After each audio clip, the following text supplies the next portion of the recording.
میلمستیا څنګه صفت ده صحابي مبارک د تاکید لپاره دا ذکر کوي موږ تاسې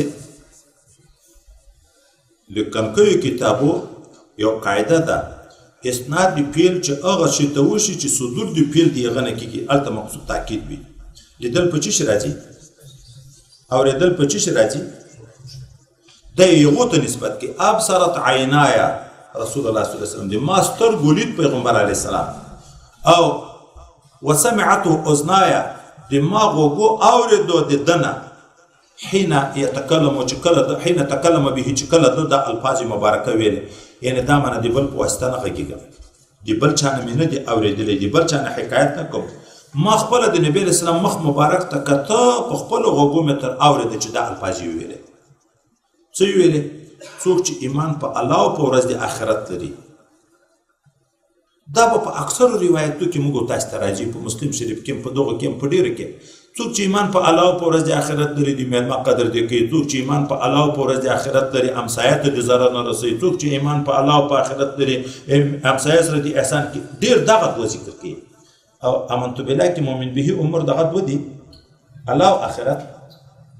دا نور ولې نه ذکر کوي دا نور ولې نه ذکر کوي وای اشاره د دې ته مبدا او معاده چې سړی الله په یادو د سړی آخرت په یادو هغه سړی ذاتي بیا نه ګمراه کیږي د الله رضا مطلب آخرت کې جنت خدای درکړي په نیک عمل دا موږ نه وای دا کفارونه ام الله ورته څوک به منی نه او ام آخرت نه مني نو چې نه الله مني نه آخرت نه مني بالکل ایمان نه راوړي او څومره چې دغه نه غافل کېدو فسق په سړی کې زیاتېږي که مسلمان نه وي چې د الله نه غافل کېدو د آخرت نه غافل کېدو نو په دغه سړي کې فسق زیاتېږي او چا چې الله په یادو همیش په کوشش دی هغه د رضایت کوي چې آخرت په یادو د جنت په سوچ ورسره او همیش په د جنت د حصول کوشش کوي نو څوک چې ایمان په الله او په ورځ آخرت لري د میلمه د قدر کوي بیا د جایزې لفظ ویلی صحابه کرام ورته ویلي چې جایزه څومره ده معلومیږي چې د نفس جایزې د شي پوښتنه نه ده د مقدار د وخت پوښتنه ده نو ځکه نبي علیه السلام ورته یو شوار اوس دلته دوه احتماله دي یا دا معنی چې وروسته خو حدیث مبارک را روان ده چې د میلمستیا حق میلمه په تا 3 ورځې لري 3 ورځې لري داسې میلمانه لکه دا موږ تاسې چې په خپله خوله راغواړو دوست شناخته قریب مسافر راغی اتا کرا 3 شپې په تا حق لري ته به ډوډۍ ورکوې څوک یې څنګه راغلی د پوښتنې ته حاجت نشته مسلمان دا راغی محتاج ده 3 شپې اوس دلته جایزه 2 معنا لري یا دا معنا اوله ورځ چې میلمه راغی په د اوله ورځ کې به تر عادي خوراک چې خپل کور کې کوم خوراک کې طریق نه به یو څه شی ښه ورته برابروي دا جایزه ده دا یو شوار اوس چې دا یې د تا په ورتګ باندې پوه شي چې په ما تنګ نه ده ګورې تر هغه خپل کور کې لوبیا پخوي کور کې دال پخوي ما ته دغه ده نن چې غوښه یې راوړې ده خو دا خوشحاله ده د ما په ورتګ حتی کتابونه لیکي وای اوله ورځ میلمه ته چې داسې میلمه یې چې 2-3 شپې وي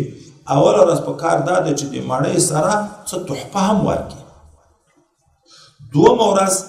تر عادي مړۍ نه لږ مړۍ یې ښه وي 3مه ورځ عادي مړۍ ته راشي او دلته لیکي چې اوله ورځ باندې څه مړۍ ورته ښه کړه دا نورې 2 ورځې چې په خپل کور کې تکلف مه کوه خپل کور کې چې څه خورې دغه په وخوره نو جایزه یې یوه ورځ ده جایزه یې یو ورځ ده اوله ورځ دا نور 2 ورځې په تا ضرور نه ده نن میلمستیاوې موږ خلک عام خلک نشو کولی ولې نشو کولی تکلفات دي تکلفات دي ام په وس نه یې پوره ځکه ټول عمر میلمانه بیایي دا یوه مړۍ چې کوو څومره تکلف وي پکې هغه یوه مړۍ هم ځکه میلمستیا چې کوو دا مسافر خو څه کوي چې راباندې راشي چې میلمستیا کوم په کال کې که یوه ورځ یو سړي وکړه ځکه تر کاله پورې هغه روپۍ نه ویرېږي 10,000 روپۍ خرچه وشوه په مړۍ 10,000 یې ځکه د دماغ نه شیطان نه باسي مه کوه دومره تکلف خو ضیافت معده معموره کوه هره ورځ چې په کور کې میلمه یې تا په کور به د خدای رحمت ولیکي ملایکې به د مغفرت سوال درته کوي حتی یو ځای کې بیا موږ تاسو سره روان ده څوک چې دا غواړي چې ما عمر اوږد شي میلمانه دې کور ته ډېر راولي وایي هغه عمر چې په استرخان دې میلمه سره کښېني هغه په هغه اصلي عمر کې خدای نه در حسابوي تا ته لیکلی و مثلا 50 کاله عمر کال میاشت ورځ ټوله په ملټو تقسیمیږي که نه تقسیمیږي خو تا په کور کې میلمه د سهار نیمه ګنټه د دسترخوان په ماړۍ خوړلو ورسره تېره کړه بېګا د نیمه ګنټه دې تېره کړه دا شوه روز کې چې دا 40 ګنټې دي دا 1 ګنټه در زیاته شوه هغه 40 ګنټې نه 25 ګنټې کېږي د تا عمر د دسترخوان عمر وایي خدای پاک تا ته نه در حسابوي عمر هم زیاتېږي مال هم ډېرېږي برکت پیدا کوي یو په لاس خدای پاک عوض درکوي چاره ورځ تکلف کوي په واسطه نه د پران ذاتي ټول عمر میلمانه بیا نه خپل وس کوه یوه معنا یې دا شوه د جایزې چې اوله ورځ میلمه ته لږ تر هغه خپل عادي خوراک ور زیات کړي که نور نه وي وایي یو پیاز ورسره ور واخله سلات نه وي دغه اوس کور کې د نور وس نشته دال پاخه دي دا د خوراک د نور د غوښې وس نشته خو په اول ورځ میلمه ته یو څه چکني یو څه سلات شی برابر کړه دا د تر خپل عادي خوراک ور زیات کړه دا د میلمه قدر وکړه دومه معنا یې بله ده میلمستیا 3 ورځې حق لري چې میلمه یې تا کره راغی تر 3 ورځو پورې بې شړی نه جواب کوي به نه خو اوس روانېږي پخوا خو دا بازارونه نه وو دا هوټلې نه وې هر ځای کې ماړۍ نه پیدا کېدې د پښو مزلې وې نو کلی به د کلي نه منزل دی ورته ویلی پړاوونه وې چې ورته ویلی پخوانۍ اصطلاح دغه مځکې نه کډه کوچیان دي مسافر دي قافله ده بارېږي چې پیزو ته ځان رسوي یوه ورځ په لیارې تېرېږي په لیارې نه هوټل شته نه دوکان شته بیا به چی خوري نو یوه معنا یې بله د جایزې دا ده چې 3 ورځې خو یې تا سره د میلمستیا حق لري چې تلو د 1 ورځې به د لیارې خرچه ورکوي پخواني مسافر د موږ تاسې چې روانېده به د کور نه کور کې به پتیلې ورته پخولې که نه دا معنا یا وایي جایزه هغه اوله ورځ ده چې راغله په یوه ورځ کې په کور کې لږ څه تر خوراک نه ښه خوراک ورته برابر کړه یا یې اخره ورځ ده چې د کور نه روانېدو نو په لیارې باندې هوټل او مسافرخانې او چی نشته نو بیا د لیارې د 1 ورځې ته ماړه چی ورکړه چې په لیارې باندې وخوري ځان په هغه باندې ورسوي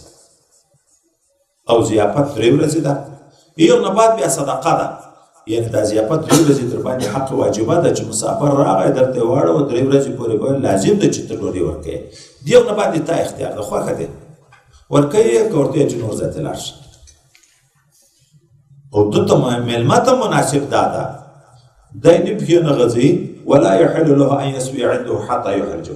دی دې دلته نه اړوي چې لاندی پیدا کړه ځای ته یې واړوه چې د کور چېرتن تنګ کې اخر ورته چې نور خو ځای ته لاړ شي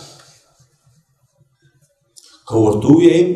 دا د میلمه د کور چې چېرتن وایي بد اخلاقي کې نه راځي اوس مسافر راغی 3 شپې د ډوډۍ ورکړه د 3 شپو نه بعد هم هغه اړولې دی ورته چې نور ځای ته ځه دا وایي د په بد اخلاقي کې نه شمېرل کېږي ولې هغه میلمه خپل حق ضایع کړه هغه خپل قدر نه پېژني خپل حیثیت یې نه وپېژندو چې ما خو حق تر 3 ورځو پورې و نور ځای ته د کور ولایت تنګ کړه هغه ورته چې ځه ځای ته دې په مخه کړه نو نه دې تنګوي چې هغه اخر دغه ورته وایي